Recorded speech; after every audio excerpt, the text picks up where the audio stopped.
Buenos días a todos. Muchas gracias por su asistencia el día de hoy. Continuamos con el ciclo sobre luz natural y arquitectura.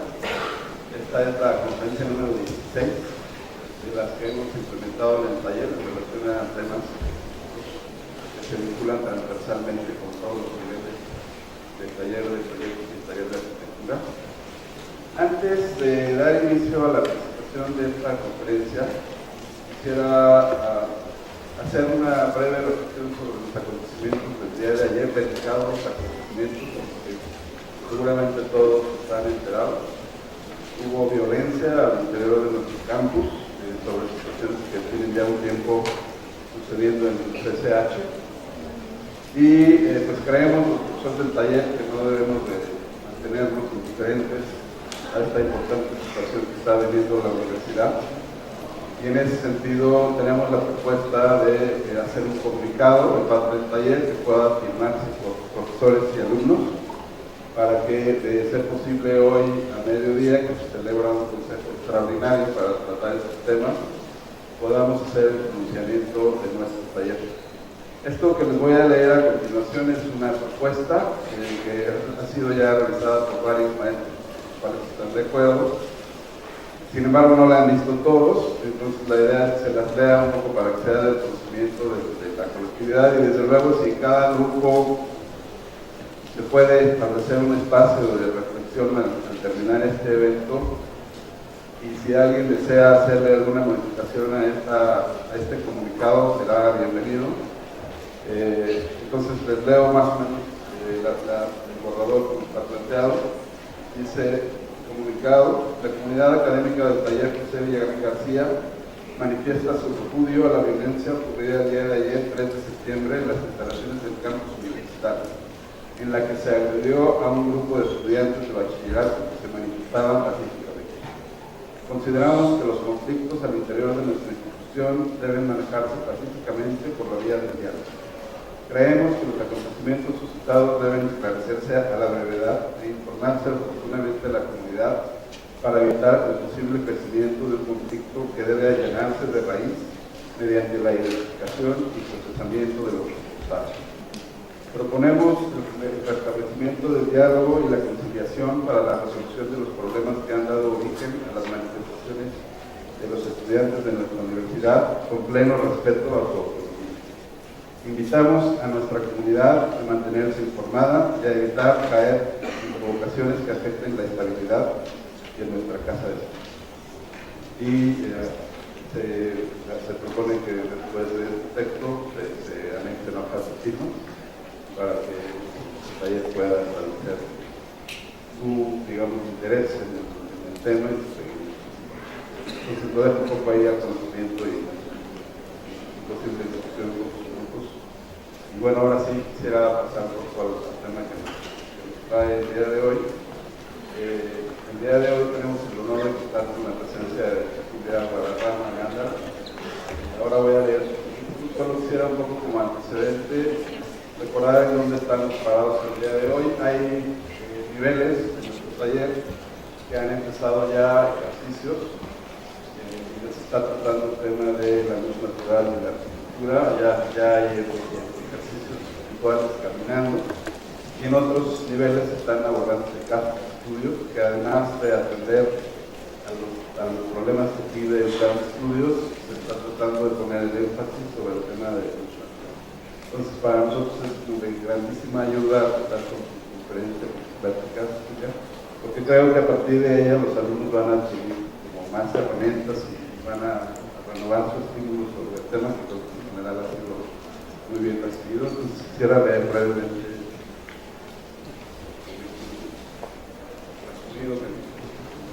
Cecilia.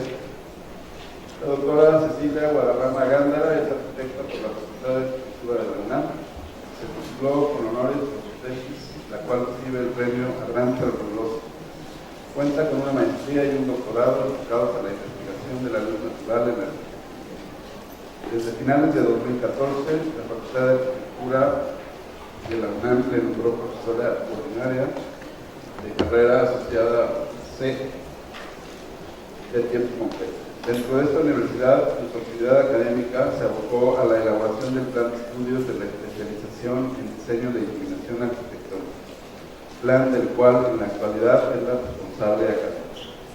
Dentro de esta especialización imparte el seminario de luz natural en la arquitectura. Profesionalmente ha realizado el diseño de iluminación para el proyecto de restauración arquitectónica del antiguo Palacio de Medicina, secundaria y automedicato, y consultorías relacionadas al aprovechamiento de la luz natural en la arquitectura. Así que démosle una bienvenida especial.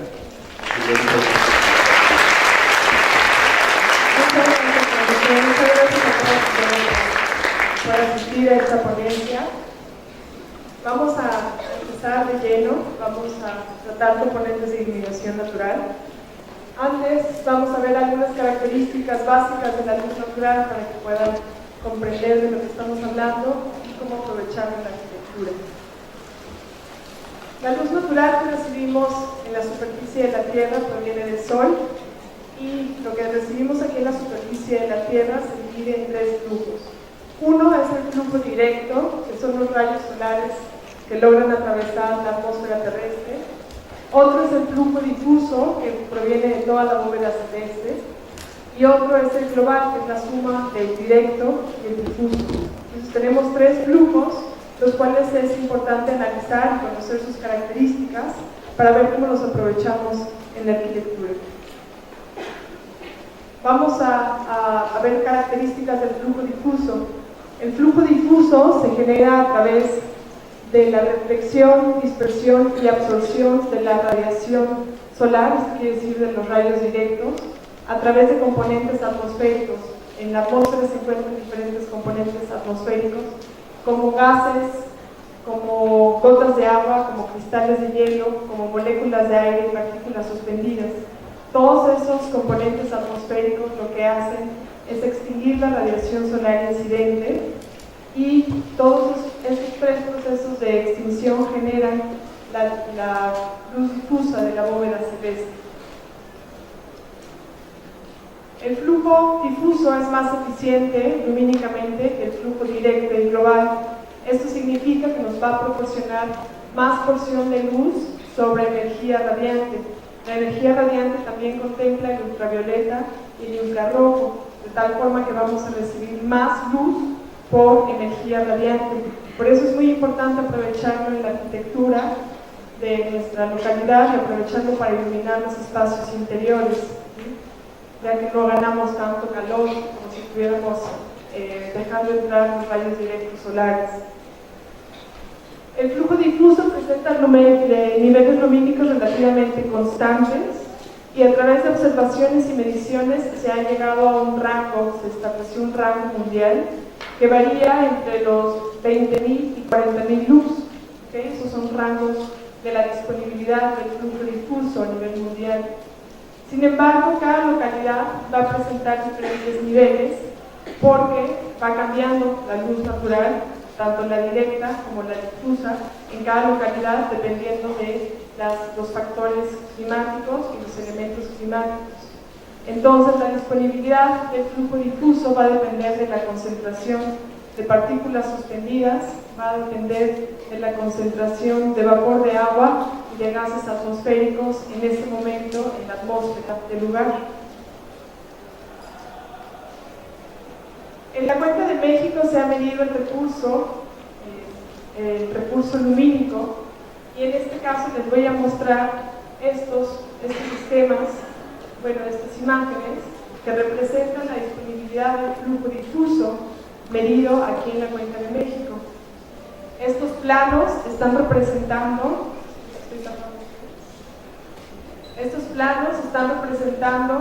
la disponibilidad de la iluminancia horizontal difusa. Estos planos, los verticales, están representando la disponibilidad en la vertical al este, norte, oeste y sur. Vemos que los rangos que tenemos disponibles aquí en la Cuenca de México, en la horizontal, varían de los 20 a los 40.000 lux, igual que los niveles mundiales, principalmente en las horas centrales del día, y los máximos se reflejan en la temporada de lluvias, como lo que estamos teniendo ahorita, ¿sí? La nubosidad de la temporada de lluvias incrementa el flujo difuso. En los verticales, los rangos van de los 10.000 a los 20.000 lux. Al este, estos máximos se recorren hacia la mañana. En el norte se presentan en verano. Al oeste se recorren hacia la tarde, después de mediodía. Y al sur se mantienen a lo largo de todo el año, a excepción de la temporada de secas, ya que los cielos despejados en las temporadas de secas aumentan el flujo directo y disminuyen el flujo difuso. Entonces, esta es la disponibilidad del flujo difuso de la bóveda celeste que nosotros podemos aprovechar para iluminar los interiores arquitectónicos en nuestra localidad. Ahora, respecto al flujo directo. El flujo directo son los rayos solares que logran atravesar la atmósfera terrestre. Cuando digo logran atravesar es porque no fueron dispersados o absorbidos por los componentes en la atmósfera. Entonces logran atravesar la atmósfera terrestre y llegan a la superficie de la Tierra. Estos rayos solares, o la incidencia de los rayos solares, varía a lo largo del día, ya lo sabemos, a lo largo del año, dependiendo de cada latitud. Y para nosotros aprovechar o interactuar con los rayos directos necesitamos aprender o conocer la geometría solar, aplicar fórmulas de geometría solar apoyados con proyecciones estereográficas. De esta forma sabremos cómo son las trayectorias solares del sitio y cómo están incidiendo los rayos en las diferentes superficies arquitectónicas. ¿Qué son las proyecciones estereográficas? Las proyecciones estereográficas son diagramas bidimensionales de las trayectorias solares. Nosotros aquí tenemos una trayectoria solar y esta sería la proyección estereográfica de estas trayectorias solares. En la proyección estereográfica nosotros vamos a ver las trayectorias solares en diferentes fechas para una latitud dada y vamos a tener las diferentes horas, ¿verdad? En tiempo solar verdadero. Entonces nosotros podemos ubicar el Sol para una fecha y a una hora en específico y a través de un transportador, como el que tenemos en la parte de atrás de este diagrama, vamos a poder ver la altura solar del Sol para una fecha y una hora en específico y el ángulo azimutal. Entonces podemos obtener estos dos ángulos a través de la proyección estereográfica. Con la proyección estereográfica del sitio de estudio, más un transportador de sombras, que luce un poco diferente a este transportador de atrás, vamos a poder conocer los ángulos incidentes sobre las superficies arquitectónicas dependiendo de su orientación. Y ya que tenemos los ángulos incidentes, que lucen como esto, podemos proponer el emplazamiento de nuestro objeto arquitectónico, conociendo estos ángulos, y proponer o componer también nuestro objeto arquitectónico considerando el desempeño de los diferentes componentes de iluminación natural. Todo con el fin de aprovechar la luz natural en la arquitectura local.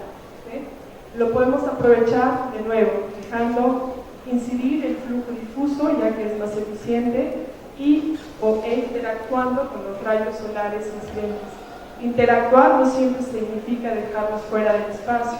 Podemos interactuar de cierta forma que dejemos entrar ciertas manchas de sol en ciertos momentos del día o a lo largo del año y reflejar estos rayos incidentes para aprovecharlos más en la profundidad del espacio. Este diagrama de aquí abajo son las trayectorias solares para la Cuenca de México, en específico para la ciudad universitaria, cuya latitud es de 19.32 grados. Vamos a ver cómo se comportan las trayectorias solares para nuestro sitio. En los equinoccios, primero, los planos que contienen las trayectorias solares se inclinan igual a la latitud del sitio. Entonces, en vez de estar esto perpendicular al plano horizontal, está inclinado 19.32 grados, igual a la latitud del sitio. Una vez inclinados, estos planos van a desplazarse hacia el norte o hacia el sur. Vamos a ver qué pasa en el equinoccio.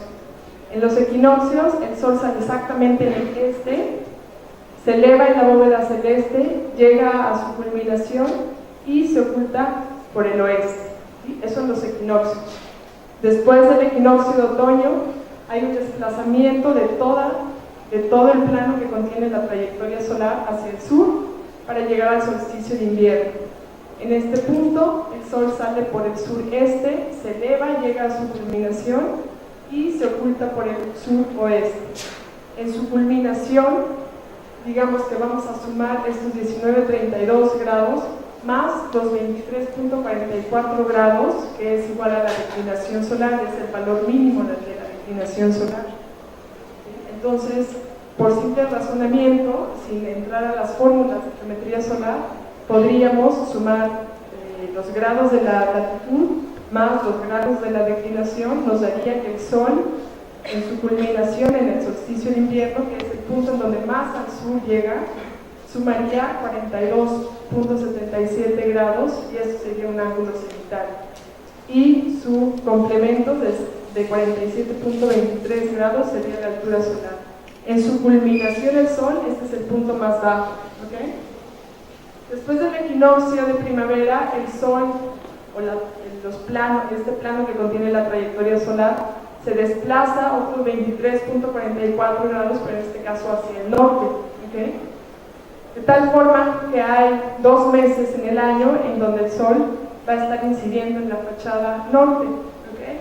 Eso es importante para tomarlo en cuenta respecto a los componentes de iluminación que estaríamos proponiendo para la fachada norte. Es así como se comportan las trayectorias solares en nuestro sitio. Entonces, cuando hablemos ahorita de componentes de iluminación natural, vamos a contemplar que cuando estamos hablando de la incidencia de rayos en la fachada sur y norte, nos estamos refiriendo a ángulos solares altos. ¿Sí? Estamos hablando aquí de un ángulo solar alto en el sur y en el norte. Y cuando nos estamos refiriendo a las fachadas este y oeste, nos estamos refiriendo a ángulos solares bajos, ya que vamos a estar recibiendo los rayos por la mañana o por la tarde, cuando la altura solar del Sol está relativamente baja. Entonces, esto me gustaría que les quedara bien claro para que podamos continuar y ver el desempeño de los componentes de iluminación. Los componentes de iluminación, es importante conocer su desempeño. Sabemos que a veces estos comprometen otros aspectos, como aspectos térmicos, los cuales es importante tener en cuenta para no sobrecalentar los espacios o sobreenfriarlos.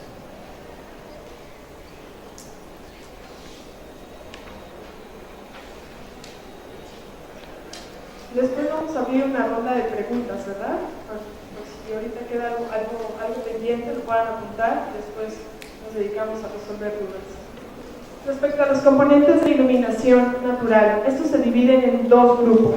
Tenemos los componentes de conducción y los componentes de transmisión.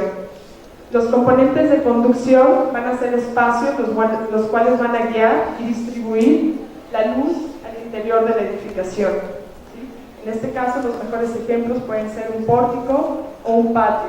En este caso, guían y distribuyen la luz, la captan, la guían y la distribuyen hacia el interior del espacio. Los componentes de transmisión, en este caso, son dispositivos diseñados para permitir el paso de luz de un ambiente a otro. Y en este caso, el mejor ejemplo es la ventana. La ventana lo que hace es permitir el paso de luz de un espacio exterior a un espacio interior. Ambos pueden tener elementos de control. Los elementos de control son dispositivos diseñados para controlar la incidencia de luz tanto difusa como indirecta. Aquí estamos hablando de los 2 flujos, ¿verdad? El directo y el difuso. En este caso, los mejores ejemplos, o algunos de los ejemplos más bien, podrían ser parteluces, persianas, volados y repisas. Vamos a ir viendo el desempeño de cada uno de estos. Los mismos componentes de conducción se dividen en 2 grupos. Los espacios lumínicos intermedios, que van a ser parte del perímetro del edificio y que de nuevo van a guiar, distribuir la luz del exterior al interior del espacio adjunto. En este caso vemos ejemplos como pórticos o galerías. Los espacios lumínicos internos son parte del interior, como lo dice su nombre, de la edificación. En este caso también van a guiar y distribuir la luz de este espacio intermedio hacia los espacios adjuntos. Los mejores ejemplos pueden ser patios o atrios. Vamos a ver de nuevo el desempeño de cada uno de estos. Vamos a comenzar. Vamos a ver galería, componente de conducción. Es un espacio lumínico intermedio, ya que es parte del perímetro de la edificación. Una galería es un espacio intermedio habitable, provee menor contraste lumínico en las zonas interiores. Vamos a ver qué hizo este arquitecto en esta galería. Dejó una galería perimetral a la edificación o a este patio y dejó entrar el sol de tal forma que aquí hay un alto contraste.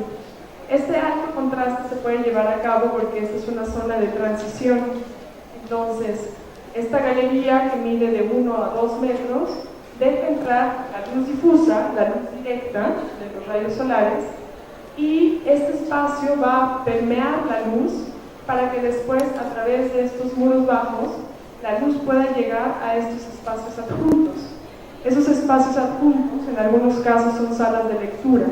Entonces, esas salas de lectura ya tienen la luz permeada a través de esta galería. La galería puede medir de 1 a 4 metros y si está cerrada es generalmente por un vidrio simple o doble.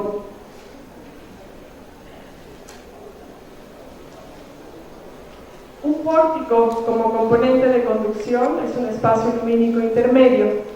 En este caso es un espacio cubierto adjunto a la edificación en la planta baja y abierto al exterior. Permite la entrada de luz a los espacios adjuntos. Un pórtico lo que está cumpliendo como función es impidiendo que los rayos solares lleguen directamente a este componente de transmisión que es la ventana. Al impedir que los rayos solares directos lleguen a este espacio adjunto, también está permeando la luz, ¿sí? Está protegiendo los rayos directos. Genera reducción en el contraste lumínico, ya que cuando no tenemos los rayos directos solares tenemos poco contraste lumínico. Protege los espacios interiores de la incidencia de radiación solar. Puede contemplar 1 a 2 niveles y su profundidad varía de 1 a 5 metros. Esto es en general, cuando nosotros hacemos un análisis de geometría solar, dependiendo de la orientación de estos pórticos, que generalmente son para ángulos solares altos, podemos determinar con exactitud la proyección de este tipo volado que está conformando nuestro pórtico, ¿okay? Para que exactamente no deje entrar los últimos rayos más acostados del sol. Un patio como componente de conducción, en este caso, es un espacio interior, ¿sí? Un patio, como ya sabemos, está conformado por las paredes de uno o varios edificios y está abierto al exterior por la parte de arriba y en algunos casos por algunos de los costados. Las superficies al interior del patio tienen influencia en el desempeño lumínico. La reflectancia de las paredes del interior del patio van a significar que los niveles lumínicos en el interior de los espacios adjuntos sean más elevados o tengan menores niveles lumínicos. Los espacios en planta baja van a estar recibiendo, aparte de la radiación directa de la bóveda celeste, la reflexión de la luz por medio del piso del patio, así que tanto las paredes como el piso del patio, la reflectancia de estos materiales va a significar mucho los niveles que van a estar recibiendo los espacios adjuntos. Los últimos niveles van a estar recibiendo luz directa de la bóveda celeste, lo cual también incrementa sus niveles. En este caso, si tuviéramos un nivel intermedio, podría ser el más sacrificado respecto a los niveles de iluminación, ya que no está recibiendo la reflexión del piso ni la luz directa de la bóveda celeste. Un atrio como componente de conducción es un espacio interior. En este caso está conformado por las paredes de un edificio y está cubierto con un material transparente o translúcido. Es un espacio habitable, generalmente de transición. Permite la entrada de luz a los espacios adjuntos, a estos espacios, y siempre se sugiere contemplar elementos de control para evitar el sobrecalentamiento de este espacio. Si no contemplamos elementos de control en la radiación directa, vamos a generar aquí un tipo invernadero y vamos a aumentar mucho el calor. De tal forma que podemos también contemplar ventilación para que ese calor pueda fluir, y pues es otro de los componentes a los que se puede recurrir. Un conducto de luz, en este caso también un componente de conducción, nuestro espacio interior. Este conducto va, como su nombre lo dice, conduce la luz de las zonas a las zonas interiores de un edificio que no tengan contacto directo con el exterior. Las superficies del conducto son altamente reflejantes para que al recibir el flujo en esta superficie puedan reflejar lo más posible y sean dirigidos al espacio interior que no tiene contacto con el exterior. Las dimensiones del ducto son pequeñas. Estas oscilan entre medio metro y 2 metros de diámetro, y el largo va a depender de la edificación, pero va a perder su rendimiento lumínico si contemplamos una distancia de más de 10 metros. La parte superior del ducto, esta parte que está recibiendo todo el flujo, tanto el directo como el difuso, puede ser de material transparente o translúcido. También como componente de conducción en el espacio lumínico interior tenemos los heliostatos, ¿sí? Estos son dispositivos que pueden ser móviles, pueden ser fijos, están compuestos de diferentes espejos, y lo que hacen es captar la luz directa de los rayos solares y redirigirla a espacios donde no incide con facilidad los rayos directos solares. Entonces están captando la luz directa y la redirigen a espacios más profundos en la edificación. Los materiales de este ducto también tienen que ser altamente reflejantes para ayudar a la luz directa a que baje, ¿sí?, e ilumine estos espacios. Las dimensiones del ducto varían y el largo puede ser mayor a 15 metros. Y de nuevo, los colectores, estos que son los helióstatos, pueden ser fijos o movibles. En el caso de que sean movibles, tienen mejor rendimiento porque van siguiendo al sol, y al seguir al sol van recibiendo los rayos de forma perpendicular, y al recibir los rayos de forma perpendicular estarían aprovechando casi el 100% de la energía de estos rayos.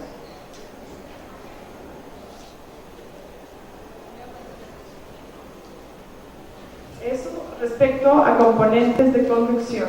Ahora, componentes de transmisión. Los componentes de transmisión se dividen en 3 grupos. Tenemos los componentes de transmisión lateral, cenital y global. Los laterales están situados, como su nombre los dice, en el envolvente vertical de la edificación y van a permitir la incidencia lateral de luz natural. El mejor ejemplo puede ser una ventana. Los componentes de transmisión cenital están situados en los techos de los edificios. Van a permitir la incidencia cenital de la luz natural al espacio. Un ejemplo puede ser un tragaluz. Y los globales son parte del envolvente del edificio, pueden envolver parte o la totalidad del edificio. En este caso, la incidencia de luz es de forma global. Uno de los ejemplos puede ser una membrana. Los componentes de transmisión pueden llevar elementos de control. Vamos a empezar por la ventana, que es el componente principal de transmisión. Una ventana permite, ya sabemos, un intercambio lumínico del exterior al interior, permite un intercambio térmico y acústico, así como ventilación y vistas al exterior. Las vistas al exterior son muy importantes en los espacios, más en los que permanecemos mucho tiempo sentados dentro del espacio, como en oficinas. Dentro de los beneficios de la luz natural se ha visto la importancia que tiene que las personas tengan una vista al exterior, porque de esta forma se pueden dar cuenta de los cambios que se llevan en el exterior, y esto es parte del beneficio psicológico y físico de las personas. Vamos a analizar esta imagen que es de la Fundación MEC. Es un vano que está cumpliendo con diferentes funciones. Este vano está solucionado de la siguiente forma. En la parte inferior dejan las vistas al exterior, ¿sí? Porque aquí hay un patio, un jardín, permiten las vistas al exterior. En la parte intermedia se tratan los diferentes elementos de control. Aquí hay se propusieron unos elementos de control que pudieran interactuar con los rayos incidentes solares. Esta fotografía fue tomada en invierno, donde los rayos solares en esta latitud, en Francia, que es una latitud media, son mucho más bajos que lo que tenemos nosotros. Nosotros vimos que tenemos una altura solar en el solsticio de invierno de 47 grados. Con latitudes medias, todavía ese plano se acuesta más, de tal forma que los ángulos son mucho más bajos. ¿Okay? Entonces, estos elementos de control que utilizaron pudieron ser óptimos para ciertas fechas, pero no para esta fecha donde fue tomada la foto, porque están dejando entrar estas manchas de sol. ¿Sí? Estas manchas de sol en una galería pueden ser fatales, ya que al incidir en el arte podrían deteriorarlo significativamente, ya que este rayo solar incluye radiación ultravioleta. Entonces, esta radiación ultravioleta puede afectar significativamente este cuadro. Y la parte de arriba del vano la dedicaron a la ventilación. Entonces, vemos que a partir de un vano podemos diferenciar las diferentes funciones que puede tener una ventana. Una ventana incrementa los valores lumínicos en el interior de la zona cercana a la ventana, y estos valores lumínicos disminuyen significativamente en la profundidad del espacio. Se reducen significativamente, así que cerca de la ventana vamos a tener niveles lumínicos altos. En la profundidad del espacio esos niveles van a bajar considerablemente. Sobre la orientación de las ventanas, de forma general. De forma general, una ventana orientada al norte va a proveer principalmente luz difusa en la bóveda celeste. ¿Sí? Vamos a estar aprovechando el flujo difuso disponible. Los niveles de iluminación son relativamente constantes y homogéneos, porque estamos hablando de la luz difusa. Si existe poca o nula incidencia de los rayos solares, esto va a depender de la latitud del sitio. Nosotros, para nuestra latitud, todavía tenemos 2 meses de incidencia en la fachada norte.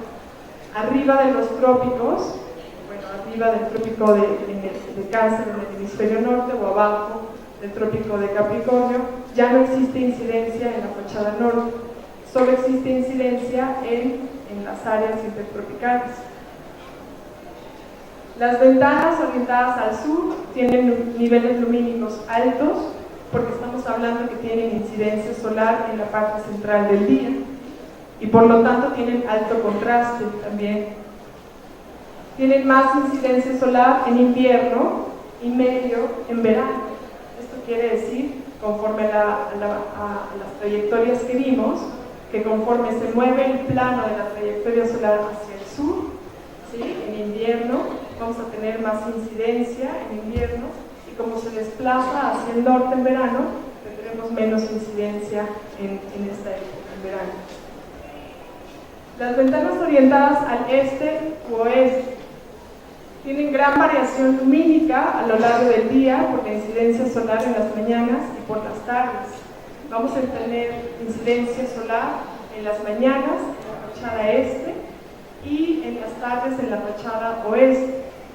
Y durante la otra mitad del día vamos a tener solo luz difusa. Entonces, por eso se dice que tiene gran variación lumínica, por este contraste durante el mismo día, tanto en la fachada este como en la fachada oeste. Y va a tener más incidencia solar en verano y menos en invierno. De nuevo, al desplazarse los planos de las trayectorias solares al norte, vamos a tener más horas de incidencia solar en las fachadas este y oeste en verano que en invierno.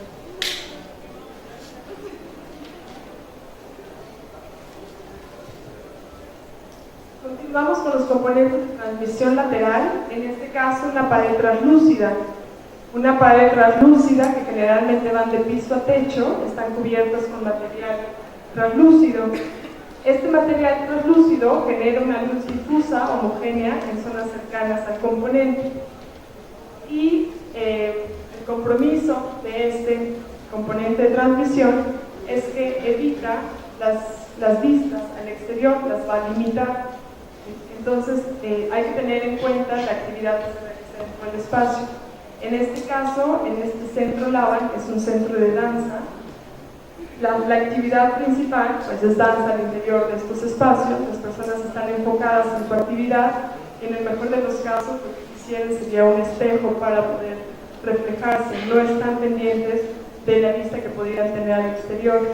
Diferente sería si esto fuera una oficina. Si fuera una oficina, las personas trabajando aquí estarían limitadas a tener vista al exterior, lo cual podría repercutir directamente en su bienestar. Una claraboya, en este caso como componente de transmisión cenital, ya no lateral, sino cenital, es una apertura horizontal o inclinada construida en el techo que permite la incidencia cenital de la luz natural. Justo abajo de la claraboya los niveles lumínicos incrementan considerablemente. En ocasiones protege los rayos solares y los redirige. Va a depender de la profundidad de la claraboya y del ángulo que demos a la misma claraboya si vamos a poder controlar los rayos solares incidentes. ¿Okay? Para eso hay que tener conocimiento de los ángulos incidentes. Su altura varía entre 80 centímetros y 3 metros y el material de transmisión puede ser transparente o translúcido. Un monitor de techo. Tradicionalmente un monitor de techo se desprende parte del techo en lo alto y proporciona estos espacios en los cuales se asignan ventanas, ¿sí? Los niveles lumínicos aumentan en el interior del espacio. Estaremos trabajando principalmente con luz difusa, ya que esta proyección del techo que se desprendió podría evitar los rayos directos incidentes. Entonces estaríamos trabajando con luz difusa. Los niveles dentro del espacio aumentan y en otro tipo de arquitectura podríamos trabajar con diferentes elementos, diferente composición, para que en esta forma también estaríamos hablando de un monitor de techo que deje entrar la luz difusa en esta fachada y en este poco menos una colindancia aquí, pero está dejando entrar la luz difusa al espacio. Esta luz directa proviene de otro tragaluz que está ahí atrás, pero esta es parte de la techumbre que está evitando que entren los rayos directos al espacio. También podemos permitir la ventilación natural, ¿sí? La elevación de este monitor varía de 1 metro a 2 metros y medio y su longitud generalmente es la del espacio.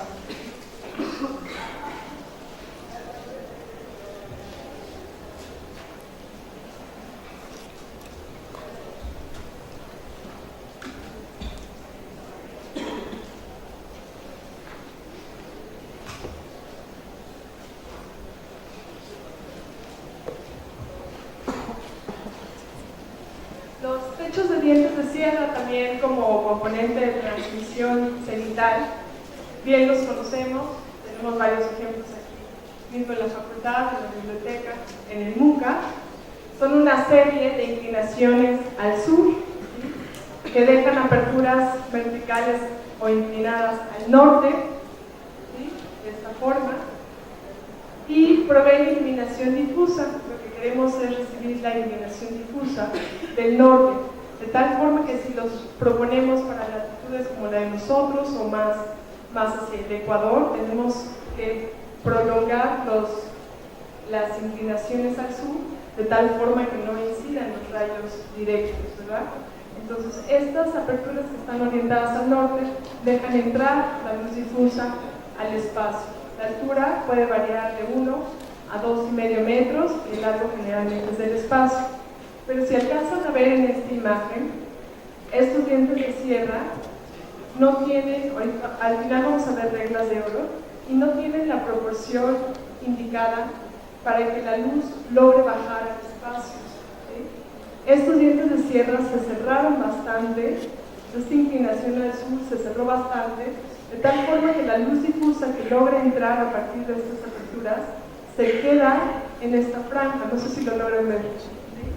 Al quedarse en esta franja y al no tener el suficiente espacio para bajar al espacio útil, lo que se hace es generar una luminancia significativa dentro de los mismos dientes de sierra. ¿Sí? Entonces, ustedes, ¿qué es lo principal que tienen que apreciar dentro de una galería como esta? El arte, ¿cierto? Lo primero que tiene que llamar tu atención, si hablamos de jerarquías, el primer número de jerarquías se lo debería de llevar las superficies verticales donde está expuesto el arte. Si entra uno en este espacio y la luminancia más fuerte es la de los dientes de sierra, en vez de estar viendo los planos verticales, nuestra atención casi se va hacia los dientes de sierra. Entonces, siempre hay que analizar dónde están las jerarquías lumínicas también dentro del espacio. Quería mostrarles esta fotografía de dientes de sierra apoyados en cartelas o alerones, lo cual puede invitar a pensar que los componentes de iluminación pueden ser parte del objeto arquitectónico, que si componemos el objeto arquitectónico desde el principio, contemplando los componentes de iluminación natural, podemos crear unos objetos íntegros, ¿no? Unos objetos integrales en los cuales podríamos contemplar un diente de sierra que al mismo tiempo baja en forma de cartela. En este caso, en este proyecto, los dientes de sierra fueron orientados al oeste. No querían la luz difusa del norte, sino justo recibir los rayos solares del oeste para que pudieran entrar al espacio e interactuar con ellos, ¿no? Es otra aplicación de los dientes de sierra que, bien analizado, podría ser válido. El techo translúcido como componente de transmisión cenital, en este caso es una apertura horizontal construida con material translúcido. Estos componentes tienen que estar bien armados y contemplando alta tecnología, ya que si no, la incidencia de los rayos solares, si no es redirigida dentro de esta misma capa, va a sobrecalentar el espacio considerablemente. Entonces, generalmente, este tipo de techos translúcidos tienen que estar compuestos de materiales altamente tecnológicos. Un tragaluz, como bien lo conocemos, como componente de transmisión cenital, es una apertura situada en el techo, de forma horizontal o inclinada, va a permitir la entrada de luz cenital, puede abrirse para ventilación. Una linternilla, como componente de transmisión cenital, es una parte elevada del techo con aperturas laterales, ¿sí?, por las cuales entra la luz. Justo debajo de la linternilla, los niveles lumínicos aumentan significativamente, por eso generalmente se pone el altar en los templos. Sus dimensiones generalmente son entre 0,5 metro y 1,5 metros en altura y entre 0,5 metro y 2 metros de diámetro, y en algunos casos excede estas dimensiones. En esta cúpula central de la Basílica de San Pedro tenemos una linternilla en la parte de aquí arriba, y la misma cúpula está funcionando como otra linternilla a otra escala, ¿sí? Entonces tenemos una columna de luz que baja aquí directamente debajo de esta linternilla, y debajo de la cúpula también se ilumina de forma cenital.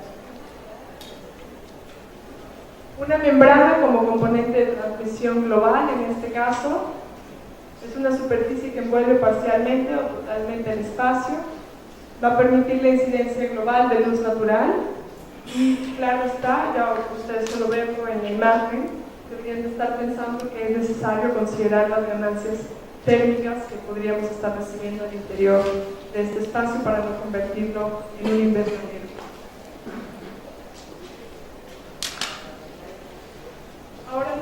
seguimos a los elementos de control. Los elementos de control se dividen en cinco grupos. Tenemos las superficies divisorias, las pantallas flexibles, las pantallas rígidas, los filtros solares y los obstructores solares. Las superficies divisorias van a ser elementos de un material transparente o translúcido que van a separar dos ambientes, permitiendo o no pasar la luz a través de ellos. Un ejemplo puede ser un elemento prismático. Una pantalla flexible va a ser elementos que obstruyen parcialmente o totalmente la luz directa y difusa y pueden abrirse o cerrarse para controlar vistas. Uno de los ejemplos puede ser una cortina, como bien conocemos.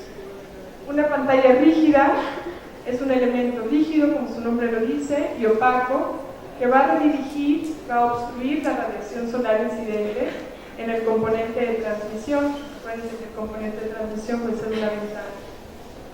Los filtros solares van a ser elementos que cubren completamente la superficie de la abertura, pueden estar fijos o pueden ser ajustables. Los obstructores solares van a ser elementos compuestos por superficies opacas y ajustables que cubren el total de la abertura. ¿Sí? Vamos a ver ejemplos dentro de cada uno de estos grupos. Una división prismática, como superficie divisoria, está compuesto de elementos prismáticos, como son estos. Los prismas tienen una superficie plana por un lado y por el otro lado están estriados. De tal forma que al recibir los rayos directos solares van a descomponer este mismo rayo dentro de este elemento y van a convertir esta luz directa en luz difusa. ¿Okay? Eso es lo que van a hacer los prismas. Los prismas se pueden colocar sobre elementos de incidencia cenital, como en un tragaluz o en estos techos translúcidos. Sobre los techos translúcidos se pueden colocar los prismas, o en superficies verticales.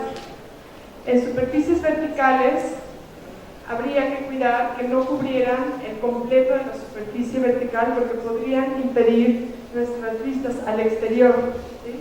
Entonces, en este caso, en este hospital, con una fachada suroeste, lo que se implementó fueron los prismas, pero solo en una parte, en la parte superior del vano, de tal forma que al estar al suroeste, estos elementos prismáticos están interactuando con los rayos solares altos. Estos prismas se tienen que mover de tal forma que reciban los rayos directos. Entonces, toda esta estructura que ven detrás de los elementos prismáticos son estructuras automatizadas para que estén recibiendo a lo largo de todo el día los rayos de forma perpendicular. ¿Okay?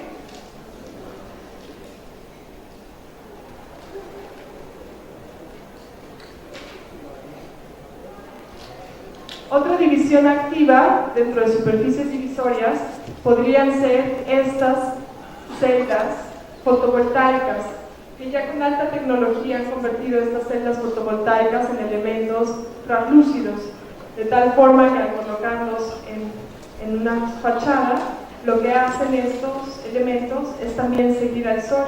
Tienen que estar recibiendo, en el mejor de los casos, la radiación solar de forma perpendicular en sus elementos. ¿Okay?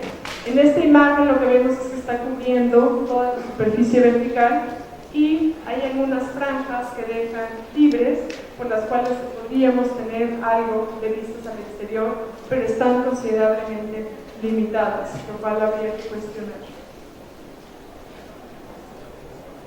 Otra división activa pueden ser estos elementos que son cristales, ¿sí?, con alta tecnología, que lo que permiten es, a través de un campo eléctrico, convertir este elemento transparente en un elemento translúcido.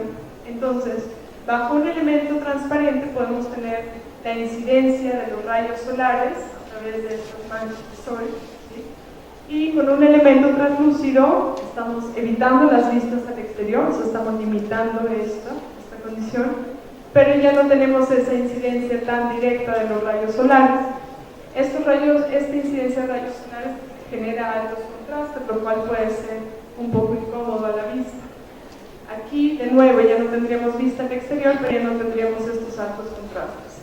Lo que tendríamos que revisar aquí es las ganancias térmicas, ya que una vez que la radiación solar toca este elemento, esa energía de radiación se convierte en longitud de onda larga que nosotros percibimos como calor, ¿sí? Infrarrojo. Entonces, aunque no tengamos esos altos contrastes visuales, sí estamos teniendo una ganancia térmica considerable. Las cortinas, en este caso como pantalla flexible, ocurre un poco lo mismo que en el ejemplo pasado. Nosotros sabemos que al cerrar las cortinas evitamos la incidencia directa de los rayos solares. Al evitar esta incidencia directa, los altos contrastes que nos pueden generar bueno, no podemos tener tanto rendimiento visual, pero ocasiona lo mismo que en el momento que los rayos solares tocan este elemento transparente, se vuelve longitud de onda larga y sobrecalienta los espacios.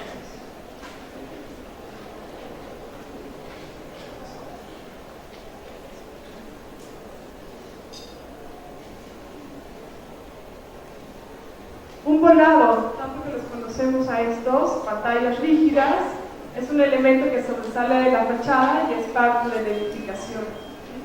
Va a proteger a las zonas cercanas a la abertura de los rayos solares con ángulo solar alto. Es muy importante contemplar que es con ángulo solar alto. Va a proteger parcialmente la abertura de la lluvia, también tiene esa función. Sus dimensiones se determinan con los ángulos solares, por eso es importante conocer la geometría solar y manejar estos ángulos. Entonces, a partir de conocer la incidencia de los ángulos solares pueden determinar con exactitud la proyección de su volado para que no entren los rayos que son indeseables. Es particularmente apropiado para sombrear ángulos solares altos, como ya lo dije, recibidos en las orientaciones norte y sur. Una repisa de luz también dentro de las pantallas rígidas. Estas repisas de luz son ubicadas, pueden ser de interior, exterior o ambas, de interior y exterior. Están ubicadas de tal forma que una persona aquí parada pueda tener todavía vista al exterior. Van a dividir a este elemento de transmisión en un elemento superior y en un elemento inferior. Aquí abajo de la repisa de luz los niveles lumínicos van a bajar y van a estar protegidos de los rayos solares incidentes. También las repisas de luz están pensadas principalmente para interactuar con los rayos solares altos. La parte de aquí arriba lo que hace es recibir los rayos solares y redirigirlos al interior del espacio y impulsarlos más hacia la profundidad del espacio, de tal forma que el material de la repisa en la parte superior debe ser altamente reflejante para que pueda cumplir esta función de redirigir los rayos en la profundidad del espacio.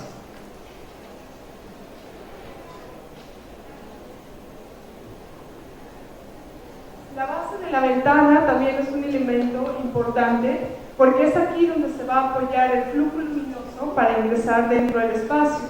¿Sí? En este caso es un material de madera, pero si nosotros quisiéramos, por ejemplo, redirigir más en la profundidad del espacio el flujo luminoso, deberíamos de contemplar una base de un material altamente reflejante, siempre considerando que si es un material altamente reflejante podría ocasionar deslumbramientos indeseados. Entonces tiene que haber ahí un compromiso en establecer un material ideal para que podamos apoyarnos en él para redirigir el flujo luminoso y que no nos deslumbre a la vista. Un alerón en este caso podría estar funcionando como si fuera un volado para los ángulos solares altos, pero en este caso estaría funcionando para los ángulos solares bajos.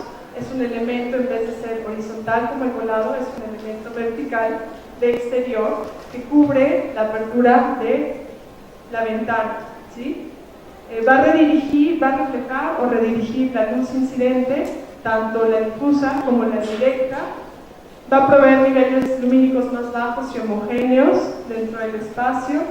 Generalmente la altura es de la ventana y su proyección varía entre 30 centímetros y 1.2 metros. Es particularmente apropiado para ángulos solares bajos, que los recibimos principalmente en la fachada este y oeste. Tenemos un ejemplo aquí en el anexo que está solucionado con los alerones. En un principio estos eran movibles, mucho tiempo se quedaron fijos, ahora se pueden mover otra vez. Parte de la no sé si han tomado clases ahí por la tarde, está pensado para redirigir los rayos de la tarde. Parte de la problemática de ahí es que están pegados a la fachada y al no dejar circular la ventilación entre estos alerones y la fachada, el calor se concentra, ¿no? Entonces, estos elementos están recibiendo el rayo solar directo y en vez de poder retardar el calentamiento hacia el interior del espacio, lo están transmitiendo inmediatamente. Entonces, aunque podemos tener un confort visual, el confort térmico no se presenta porque no se tomó en cuenta este compromiso que hacían los alerones justo con la ganancia térmica.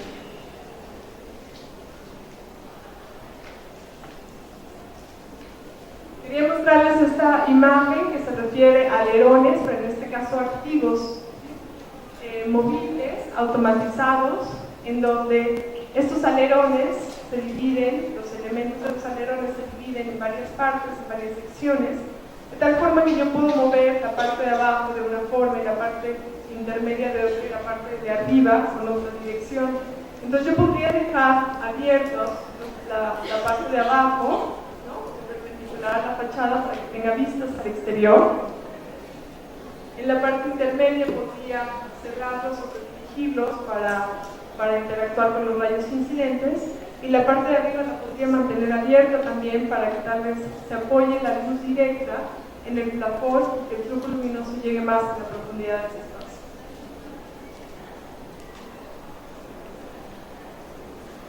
Las persianas, en este caso, dentro del grupo de filtros solares, son de interior, ¿sí? También podemos tener persianas de horizontales y verticales. Las horizontales están más pensadas, como lo ven repitiendo a lo largo de la ponencia, para los rayos solares altos, ¿sí?, y las verticales para rayos solares bajos. Pueden estar hechos de diferentes materiales, madera, plástico, aluminio, etc. Las celosías, en este caso, estaríamos hablando de elementos de exterior. De nuevo, las que son horizontales estarían pensadas para ángulos solares altos y las verticales para ángulos solares bajos. Pueden ser fijas o pueden ser móviles y pueden estar hechas de diferentes materiales. El chiste es que puedan obstruir o redirigir los rayos incidentes. Ese es el propósito principal. Una división óptica dentro de los grupos de filtros solares nos lleva a este ejemplo que supongo que todos tienen en mente, del Instituto del Mundo Árabe, en donde estos orificios funcionaban como diafragmas. En el momento en que incidían los rayos solares, estos diafragmas se cerraban, ¿sí?, y cuando dejaban, esta es una fachada sur, y cuando dejaban de incidir los rayos solares, se abrían para permitir las vistas al exterior. Después de varios años, estos diafragmas, con la tecnología, dejaron de funcionar y quedaron unos abiertos, unos cerrados, y lo que limita bastante son las vistas al exterior, aunque la fachada puede lucir muy atractiva.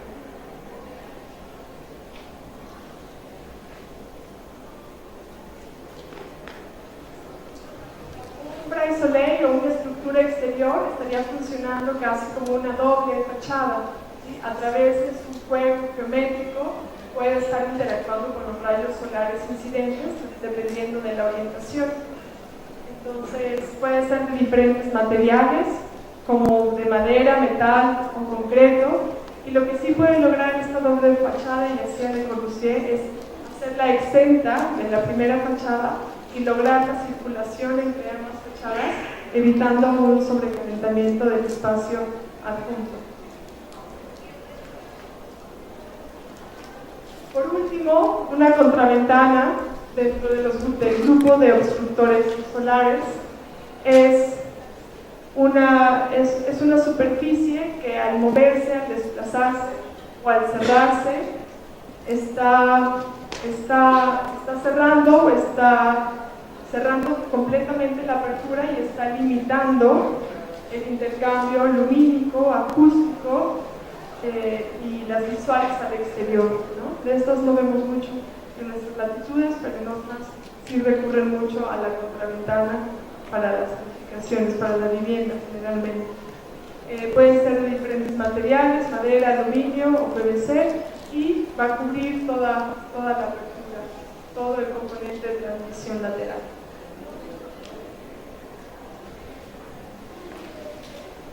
Voy a seguir con reglas de oro, ¿sí?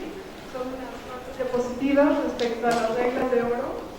Hay que siempre tener mucho cuidado al utilizar las reglas de oro porque hay que hacer estudios mucho más profundos respecto a la iluminación, contemplando siempre la disponibilidad de la luz natural que tenemos en el sitio y de nuevo el estudio de los ángulos solares incidentes. Pero vamos a revisar porque se manejan mucho y puede ser una herramienta que pueden utilizar en sus diseños.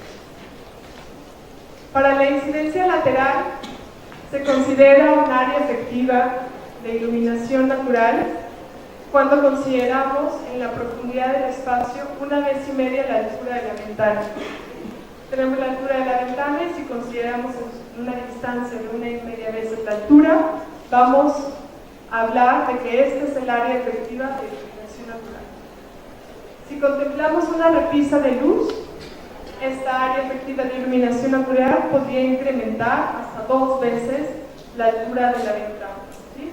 Esto quiere decir que la repisa de luz está generando que el flujo luminoso se envíe más a la profundidad del espacio.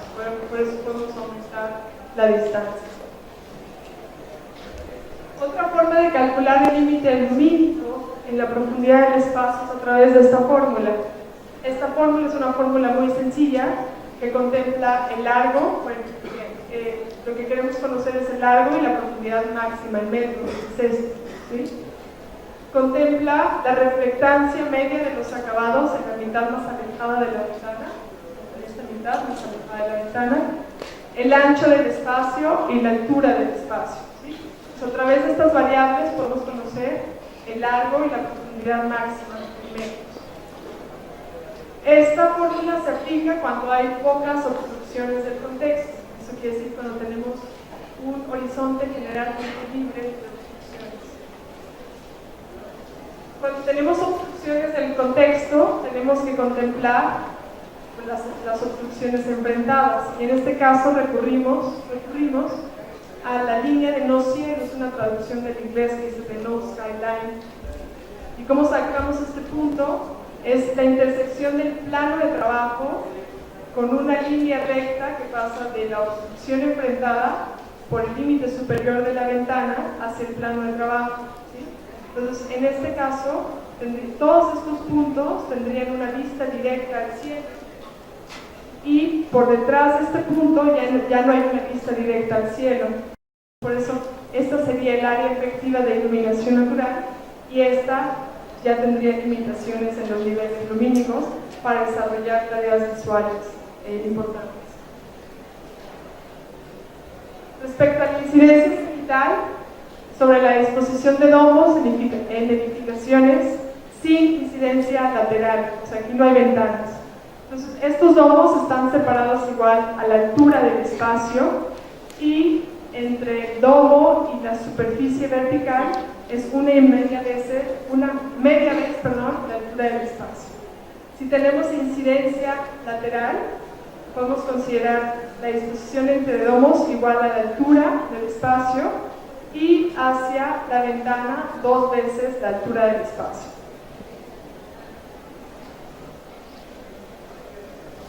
En dientes de sierra, la disposición de estos es 2,5 veces la altura del espacio y la altura de ellos es media vez la altura del espacio, ¿no? En este caso, si tenemos más superficie, el flujo luminoso va a incidir y se va a apoyar en toda esta superficie para bajar al espacio. Y bueno, solo quiero cerrar esta esta ponencia mencionándoles la importancia de la luz natural. Dejé esto para el final y no comencé con esto para que se vayan un poco más inspirados, no nada más con reglas de oro. Entonces, la luz natural, la importancia radica en que nos permite reconocer visualmente nuestro entorno, nos proporciona información sobre el día, sobre las condiciones atmosféricas, sobre la estación del año, ¿sí? Nos regula los ciclos biológicos, esto es muy importante. En el ciclo día y noche nosotros nos podemos apoyar en la luz natural, ya que este flujo lumínico nos mantiene despiertos durante el día, genera diferentes hormonas que nos mantienen despiertos. Igual la ausencia de luz natural por la noche genera otro tipo de hormonas, agregamos otras hormonas, lo cual nos permite descansar. Y este ciclo, mantener este equilibrio en este ciclo, nos permite pues tener salud y bienestar, ¿sí? Se ha visto que privar a las personas de este ciclo luminoso genera trastornos importantes. Por otro lado, la influencia positiva que tiene la luz natural es que el espectro completo y único de este flujo luminoso nos crea sensación de nuevo de bienestar, de salud, mejoramos el desempeño laboral, ¿sí? Mejoramos el desempeño escolar y en el caso de enfermos acelera el proceso de recuperación, lo cual es bastante importante. La luz natural revela y enaltece los espacios arquitectónicos, en este caso se puede contemplar como un elemento más de la composición arquitectónica. Entonces, nos sorprenden grandes arquitectos al manifestarnos las diferentes composiciones arquitectónicas, integrando la luz natural desde un principio.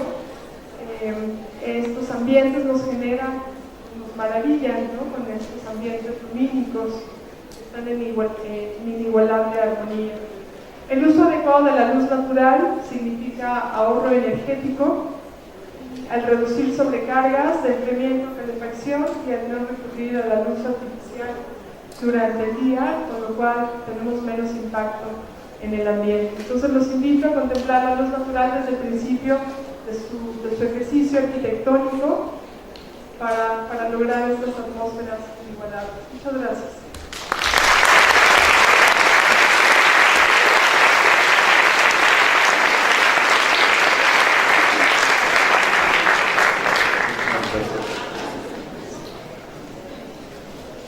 Solo como bibliografía, para geometría solar y proyección estereográfica está este PDF que me encuentran en internet, es de Steven Sokolai. Ingresa tal cual Steven Sokolai en Solar Geometry y es un manual muy práctico con muchas fórmulas de geometría solar y cómo trazar una proyección estereográfica para cada latitud. Para los componentes de iluminación natural se pueden referir a este libro, Lighting in Architecture. La UNAM tiene un ejemplar, pero está en Cuernavaca, aún así se los pueden prestar. Y para reglas de oro, a este manual de la YESNA, que es la Sociedad de Ingenieros de Iluminación. Una versión renovada vamos a tener pronto en la CIADA de este libro, pero aquí pueden encontrar varias reglas de oro. Así es todo. Gracias.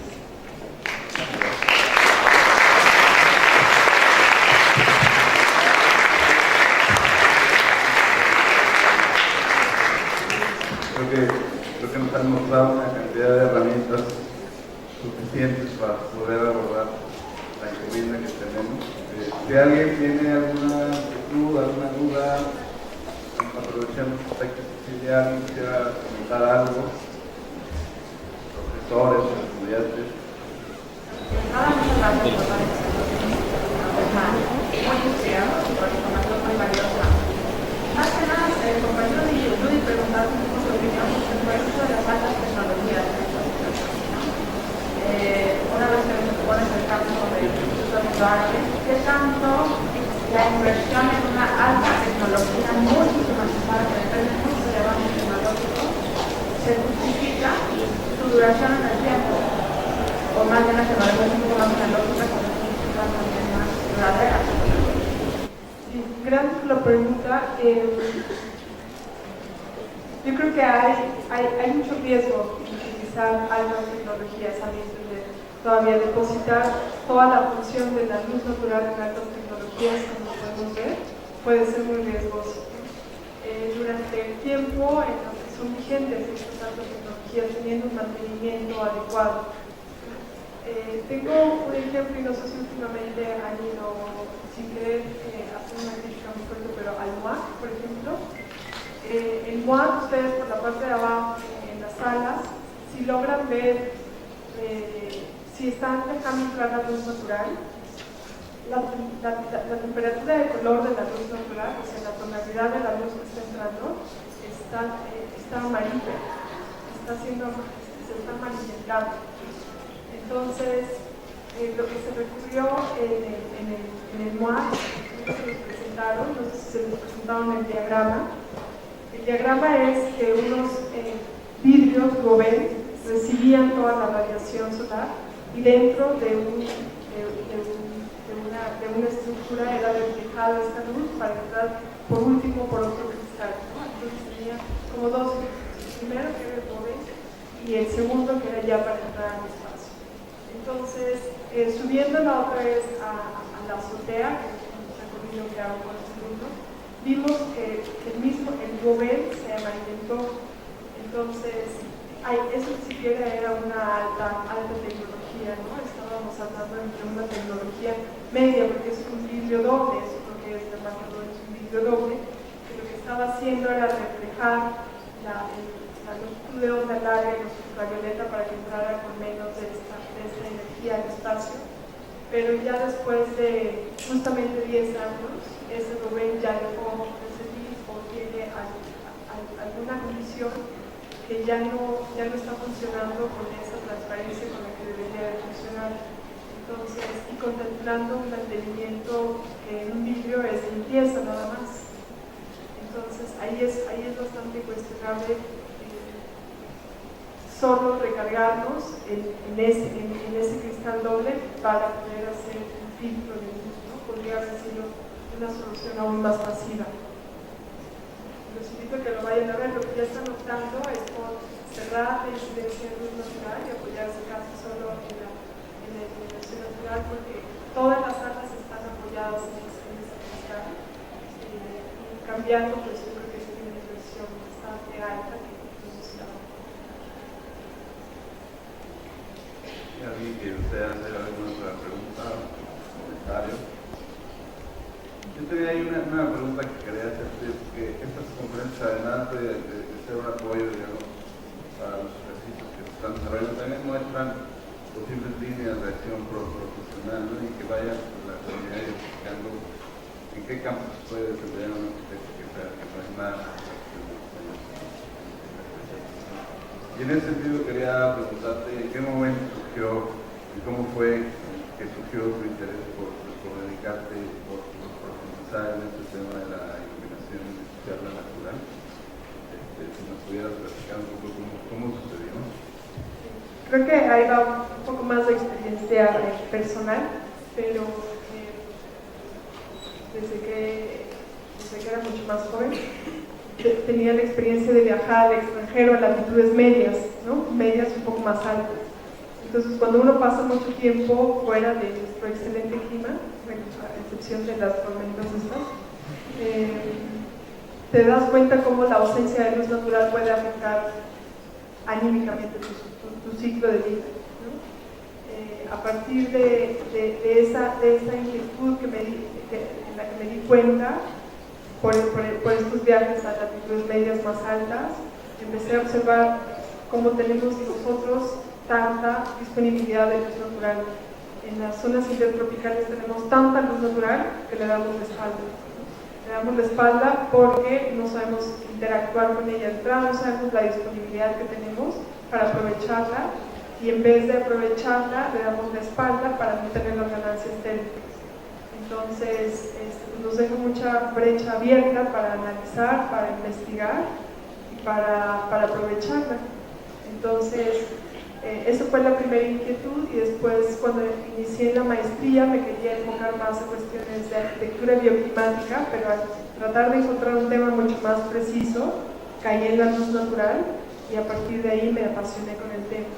Entonces, en la maestría, con el profesor directo fue el maestro Sebar, no sé si lo conocen, Leonardo Sebar.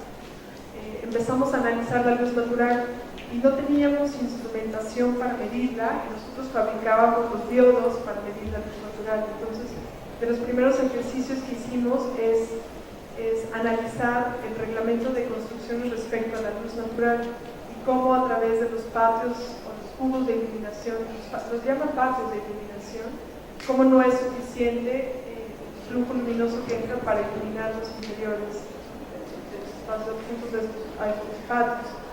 Entonces, de ahí pues hicimos otras estrategias para ir adquiriendo más equipo y más equipo de medición, en este caso más especializado. Con el tiempo nos compraron los primeros fotómetros con los que cuenta el posgrado de arquitectura, que son fotómetros especializados para medir los flujos lumínicos. Entonces ya pudimos hacer trabajos experimentales mucho más elaborados. Ya contábamos con adquisidores de datos, nos fuimos metiendo cada vez más a este punto de medir la luz. Después, en colaboración con el Observatorio de Radiación Solar, montamos la primera plataforma de iluminación natural y está ahí en el Instituto de Geofísica, como parte de la sección de radiación solar, tenemos el posgrado de arquitectura montado una plataforma de iluminación y es de ahí donde sale toda esta información de la disponibilidad del recurso lumínico. Entonces pasamos de elaborar los fotómetros con unos tubos y unos diodos de estéreo y una resistencia a tener ya un observatorio midiendo el flujo global, difuso y directo, ¿no? Y en las verticales. Entonces eso ha sido, me parece, una gran aportación, porque si no sabemos con cuánto recurso contamos, no sabemos cómo aprovecharlo.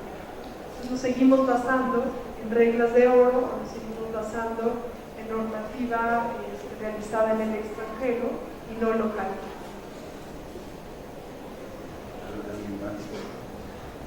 Bueno, aprovecho para otra inquietud.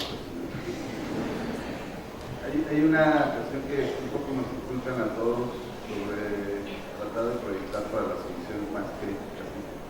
De repente se ven las soluciones más críticas en momentos específicos, y de repente al proyectar así sucede que logras protegerse de la radiación solar para condición más crítica, que no necesariamente es la más larga en duración, ¿no? Y de repente dices, bueno, si yo tengo una fachada oriente, pues de entrada a la mitad del día no tengo el sol encima, ¿no? Pero si luego además asumo que 4 o 5 meses del año están nublados, porque en esta ciudad, en la temporada de lluvias, tenemos un flacón ahí arriba que aquí todo el tiempo, resulta que la mayor cantidad de tiempo estoy sacrificando vistas por protegerme de un rayo que no tengo, para protegerme durante unas cuantas horas, ¿no? Entonces ahí un poco comentarte esa inquietud y un poco que piensas que cuando vemos los dispositivos de repente parecería que lo más sencillo es emplear una cortina, ¿no? Una cortina que puedas mover con mucha facilidad, que no tienes problemas de mantenimiento, etc. Entonces este tipo de proyectar para la función dinámica no es necesariamente la dominante en tiempo, pues,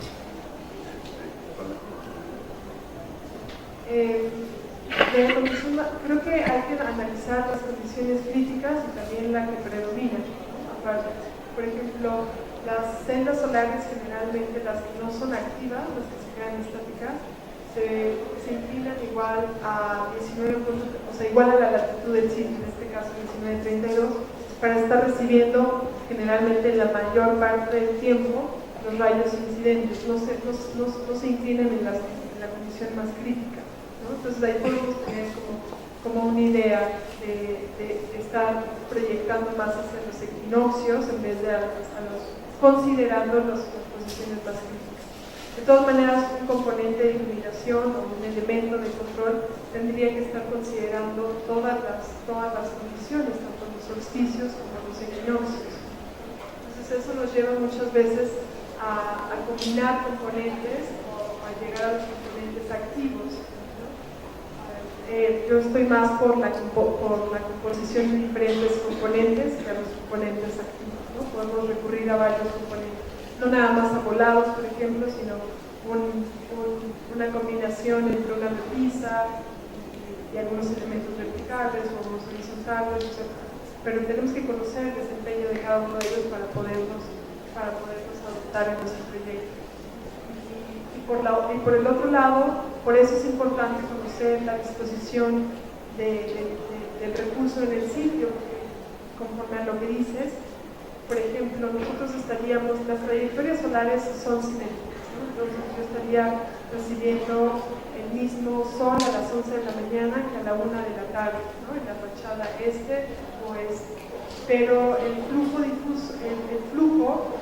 iluminación no es simétrico, y justo va ligado a las condiciones climáticas del sitio. Entonces tenemos que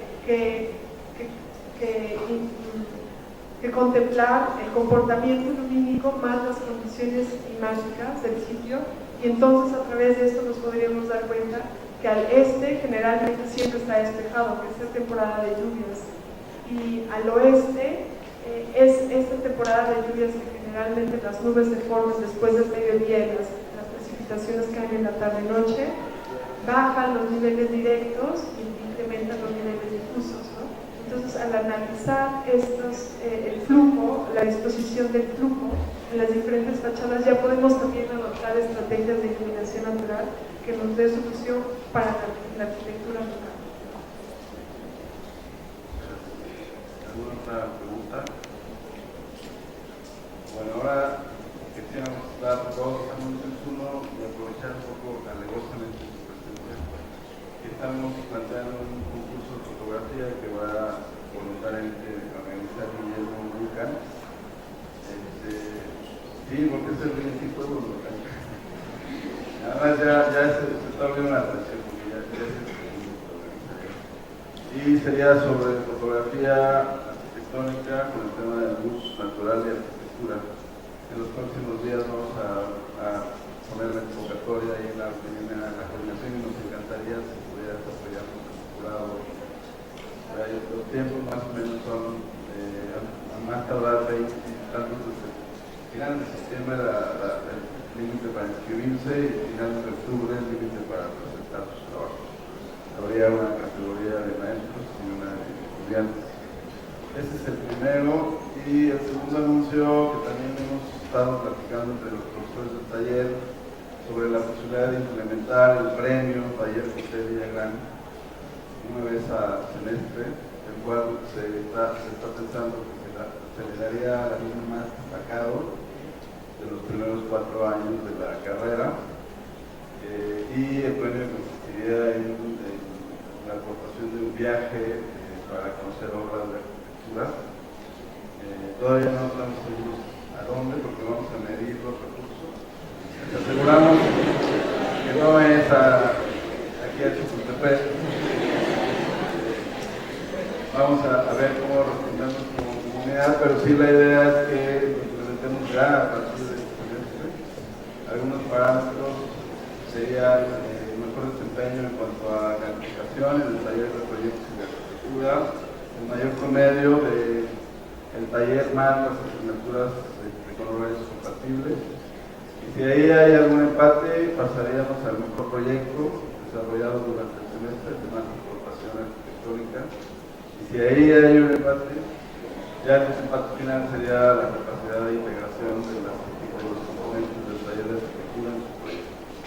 Les estaremos anunciando próximamente, pero sí queríamos comentárselo ya, porque pues es momento de aplicarse para poder tener un reconocimiento así, que además también particularmente nos viene muy bien. Entonces, pues nuevamente agradecer tu presencia el día de hoy. Tenemos un pequeño diploma